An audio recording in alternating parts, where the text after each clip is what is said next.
हे सगळं मीच केलंय असं तुम्हाला वाटत असेल तर मला थेट मृत्यूदंड द्या। ही फार छोटी शिक्षा आहे। आम्ही ही शिक्षा तुला देणार नाही। तू अनेक वर्ष आमच्या सहवासात घालवली आहेस, आम्हाला सोडून कधीही गेली नाहीस, परंतु आजपासून तुला आमचा सहवास मिळणार नाही।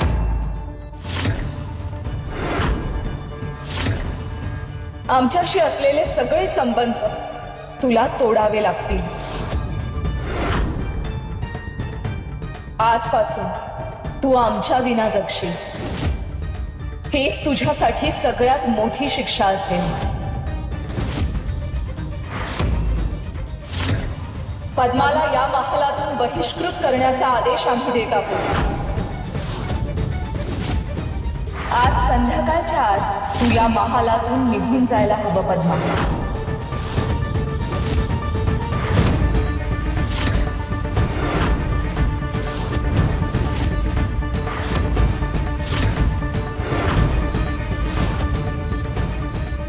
देवी,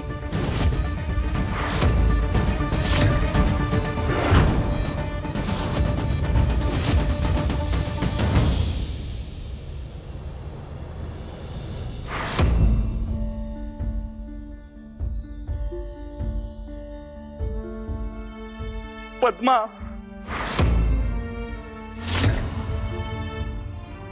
माझा या गोष्टीवर विश्वासच बसत नाहीये की तू हा महाल सोडून चालली आहेस।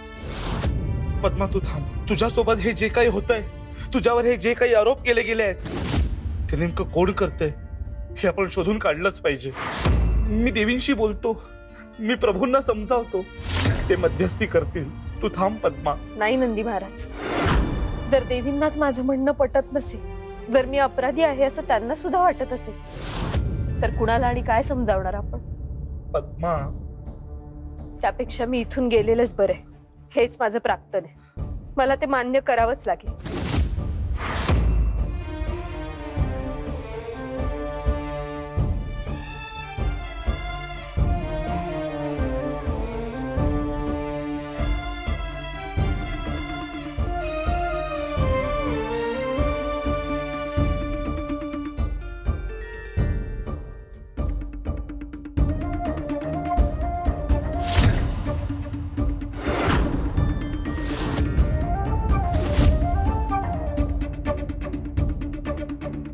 पद्माताई जाऊ नकोस, तू काही केलं नाही हे मला माहिती आहे। ताई तुझ्यावर ओरडली, तुला शिक्षा केली, त्याबद्दल मी ताईवर रागवली आहे। मी तिच्याशी कधीच बोलणार नाही, पण तू जाऊ नकोस।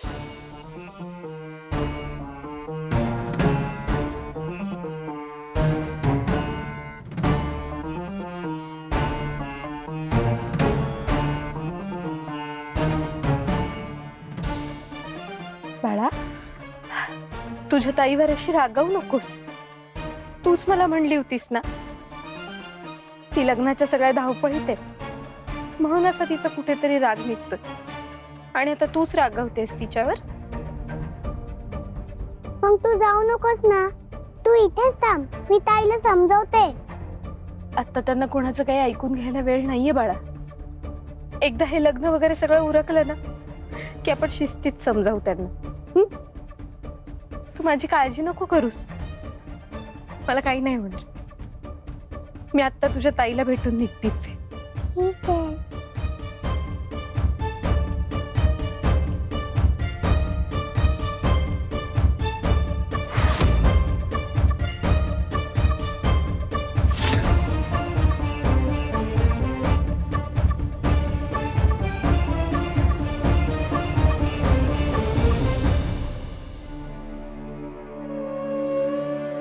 देवी, मी निघाली। तुम्ही दिलेली शिक्षा मला मान्य, ती स्वीकारण्याशिवाय दुसरा माझ्याकडे पर्याय सुद्धा नाहीये। जायच्या आधी तुमचं एकदा दर्शन घ्यायला आणि तुमच्या पाया पडायला आली। गरज नाही, तू तो हक्क गमावलास। जशी तुमची इच्छा देवी।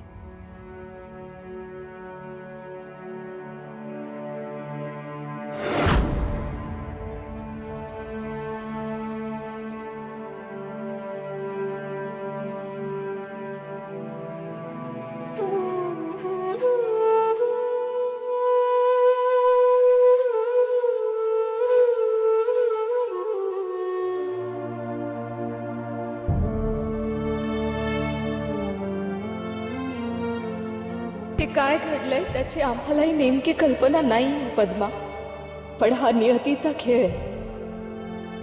ही तुझी आणि आमची ही परीक्षा आहे. ज्या दिवशी हे मळप सरेल त्या दिवशी तुला कळेल की आम्ही हे का केलं. पण आता आम्हाला तुला वाचवण्यासाठी हे करावं लागतं, एवढंच लक्षात घे.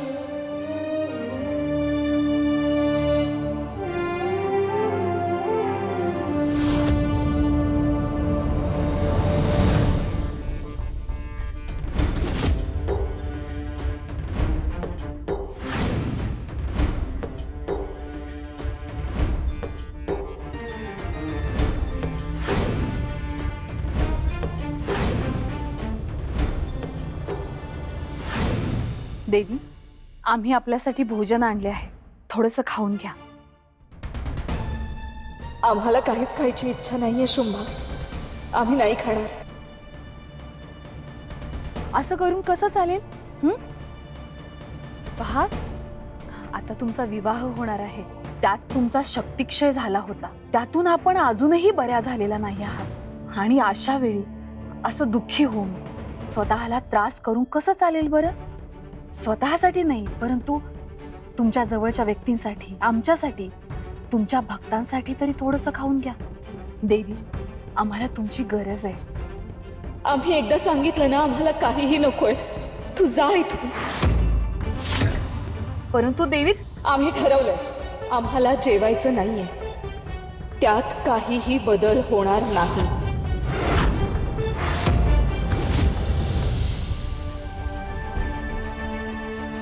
काकू, अगं काय झालं? ताट का परत आणलंस? काकू, देवींनी जेवायला नकार दिला. त्यांना जेवणाची इच्छा नाहीये आणि शेवटी तर त्यांनी आम्हाला तिथून निघून जायला सांगितलं.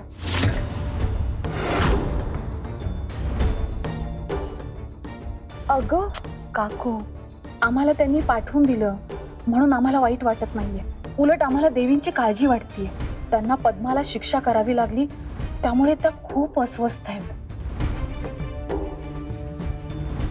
अनंत काळापासून देवींची आणि पद्मांची मैत्री आहे. कितीतरी प्रसंग त्या दोघी जणींनी एकत्रितपणे निभावले आहेत. काकू, पद्मा योगिनी आहे, देवींची सखी आहे ती. मला समज ठाऊक आहे.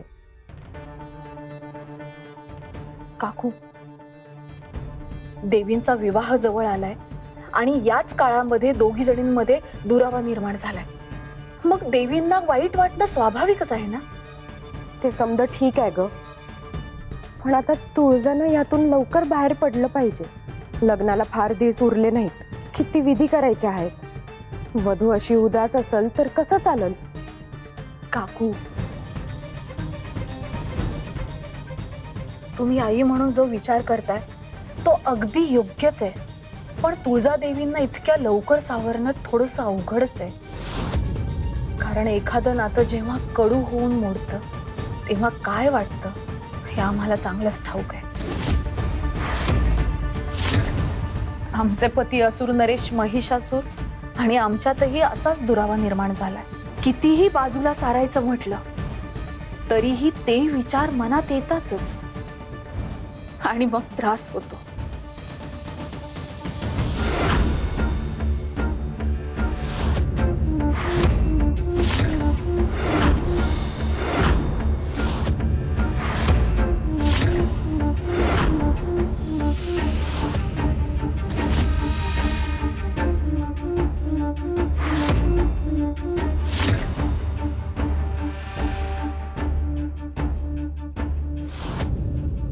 पद्माताई, तू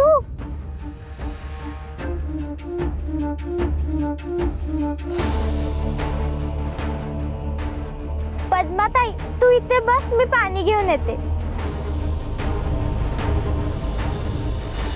प्रत्येकाच्या नशिबात अशी ताटातूट दुरावा लिहिलेला असतोच ग. तुळजा जगदंबा रूपात माझ्या घरी आली तेव्हा आम्ही दोघांनी किती जीव लावला तिच्यावर. पण नंतर ती मोठी झाली आणि तिची घर सोडून जायची वेळ आली. कितीतरी दिवस आम्हाला करमतच नव्हतं. मी तर सैरभैर झाले होते. तिला शोधून काढलं आणि कळलं की ती आता परत येणारच नाही. ती आमची नाही, ईश्वाची झाली आहे. तेव्हा आई म्हणून मला बी किती दुःख वाटलं असेल ग. आज पुन्हा मागं वळून पाहताना त्या समध्या गोष्टी फक्त आठवणी म्हणून राहत्यात. एवढं समजा झाल्यावर बी मी आज तुळजा बरोबर आहे. कदाचित तू सुद्धा तुझ्या पतीला माफ करून तुम्ही पुन्हा एकत्र याल.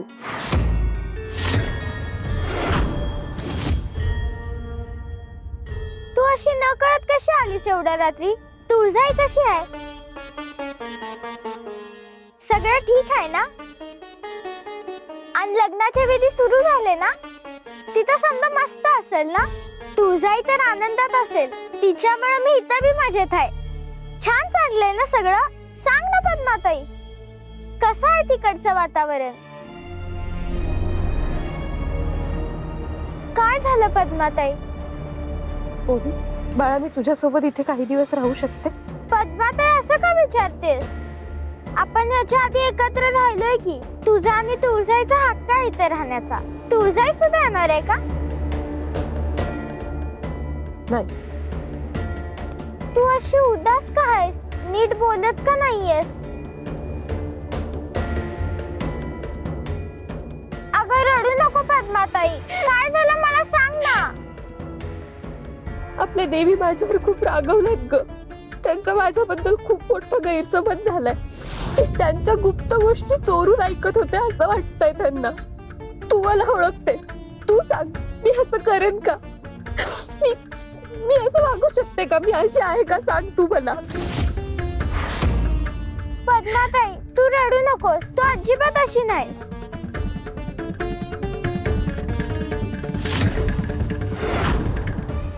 नाही काकू, ते शक्य नाही.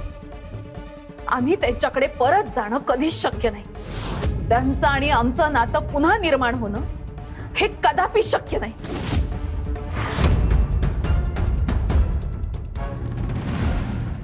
कधीच जमणार नाही असं कधीच म्हणायचं नाही बघ.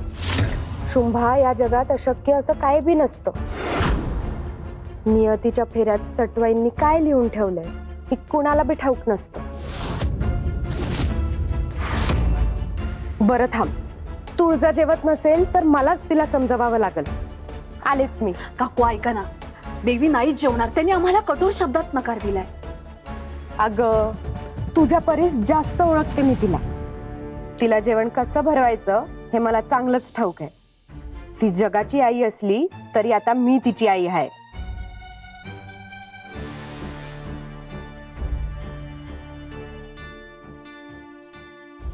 तू असं चुकीचं वागणार नाहीस.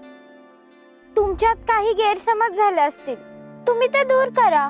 तुळजाईचा तुझ्यावरचा राग थोड्या दिवसांसाठीच राहील, जास्त टिकणार नाही. बघ तू. नाही ग, मला आधी असंच वाटत होतं, परंतु यावेळी देवी जरा माझ्यावर अधिकच रागवलं. अगं आता कदाचित तिला हे सत्य कळलं नसेल, पण तुळजाईला तू ओळखतेस ना, तिला आपल्याला सत्य सुद्धा शोधून काढेल. खरंय, परंतु मला आता त्यांच्यापासून दूर राहणं सहन होत नाहीये. त्याचं काय करू? कोणीतरी माझ्या विरोधात खूप वाईट कारस्थान केलं. कोणी केलं असेल हे? कदाचित महिषासुराने. परंतु त्याला वाड्यातल्या इतक्या बारीक सारीक गोष्टी कशा काय माहिती असतील? नक्कीच वाड्यात त्याचा कुठला तरी हेर आहे. कोण असेल ही व्यक्ती?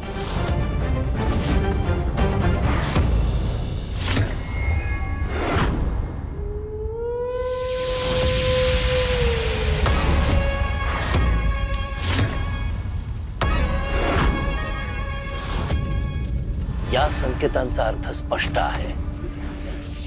आमची योजना यशस्वी होते.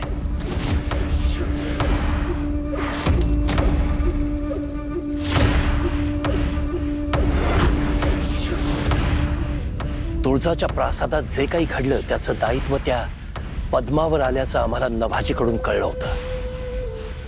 पण पुढे काय झालं?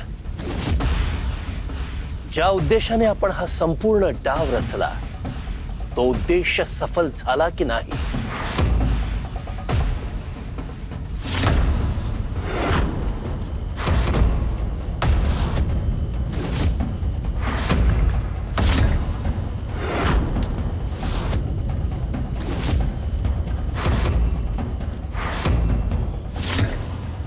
या असुर सम्राज्ञी शुंभा, या असुर सम्राज्ञी शुंभा, आपल्या प्रासादात आपलं स्वागत आहे. असुर नरेश, आम्हाला सुद्धा आपल्या भेटीची आस लागून राहिली होती. आणि सम्राज्ञी, तुमच्याकडून ती सुवार्ता ऐकण्यासाठी आम्ही आतुर आहोत. आपली योजना यशस्वी झाली आहे ना? आपण विजयी होतोय ना? अर्थात असुर नरेश, तुळजाच्या महालात प्रवेश करण्यापासून ते तिची शक्ती मोडून काढेपर्यंत सगळ्या गोष्टी अगदी ठरल्याप्रमाणे होत्या. तुळजा पूर्णपणे कोलमडून पडली. तिने अन्नग्रहण केलेलं नाही. आता विवाह तर नाहीच, परंतु विवाहाच्या पुढील विधी सुद्धा होणं कठीण आहे.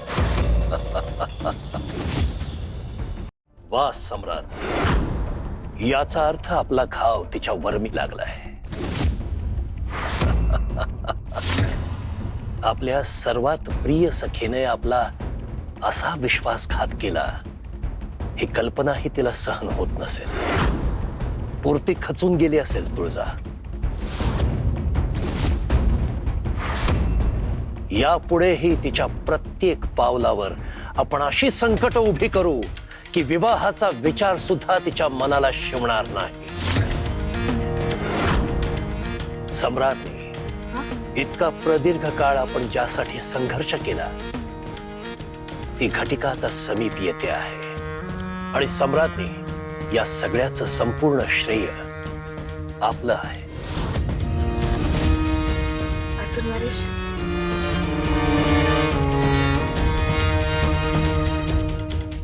असुर नरेश, आम्ही तुमच्यासाठी काहीही करायला तयार आहोत.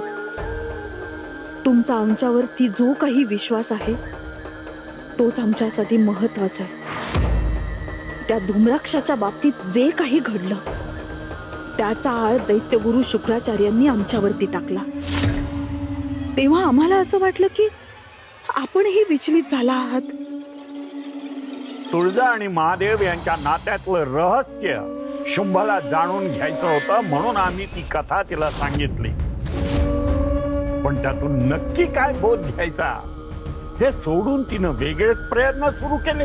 या सगळ्याला शुंभा जबाबदार आहे. कधी कधी आम्हाला संशय येतो सम्राज्ञी, तुळजाचा आणि आमचा विवाह होऊ नये अशी तुमची इच्छा आहे की काय?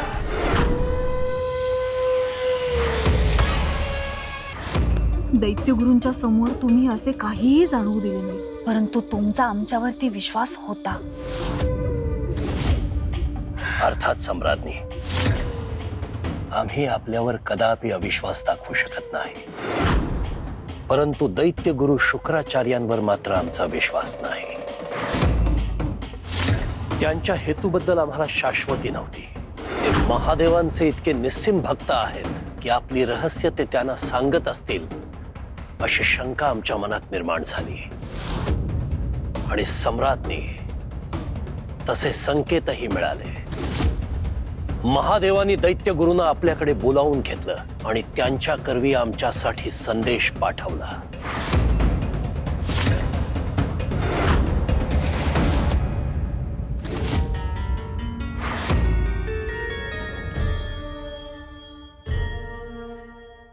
आम्हाला जेवायला नको एकदा सांगितलं ना. पण मला कुठे सांगितलंस? आणि तू जरी सांगितलंस तरी मी ऐकणार आहे वय? आई, तू आहेस होय? आम्हाला वाटलं शुंभा आहे किंवा पद्मा, पण पद्मा तर.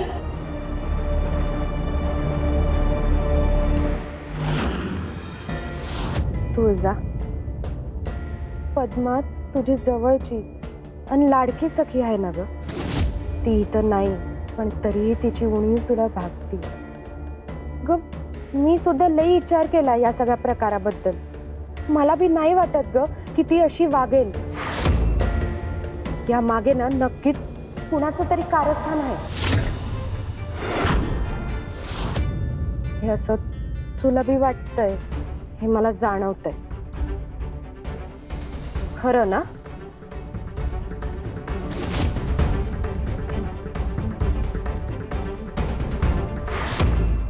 तुझी ही लहानपणापासूनची सवय आहे. काहीही लपवायचं असेल तर तू नजर चोरतेस. नेमकं काय झालंय, त्यामागे कोण आहे हे आम्हाला देखील कळत नाही आहे. परंतु जे काही घडलंय त्यामागे डाव आहे हे निश्चित.